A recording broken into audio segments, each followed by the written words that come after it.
Mwaka 2022 kufuatia mgogoro wa Russia-Ukraine war, bei za mafuta zilipanda tena kwa kasi kutokana na vikwazo vya kiuchumi na usumbufu wa minyororo ya usambazaji.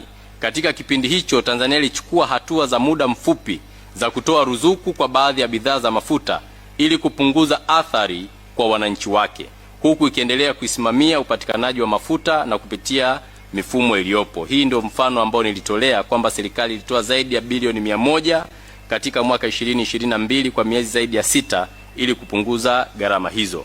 Katika kipindi cha sasa cha mwaka 2026, changamoto ya global supply shock inayosababishwa na migogoro katika eneo la Mashariki ya Kati, hususan kuathirika kwa usafirishaji kupitia mlango wa bahari wa Strait of Hormuz, ambayo imepelekea kuongezeka kwa gharama za mafuta na premium katika soko la dunia. Katika kuhakikisha serikali imechukua hatua za kimkakati, ikiwemo kuipa TPDC jukumu la kuagiza mafuta moja kwa moja kwa kipindi maalum ili kuhakikisha uhakika wa upatikanaji wa mafuta pamoja na kudhibiti athari za kupanda kwa gharama za uagizaji.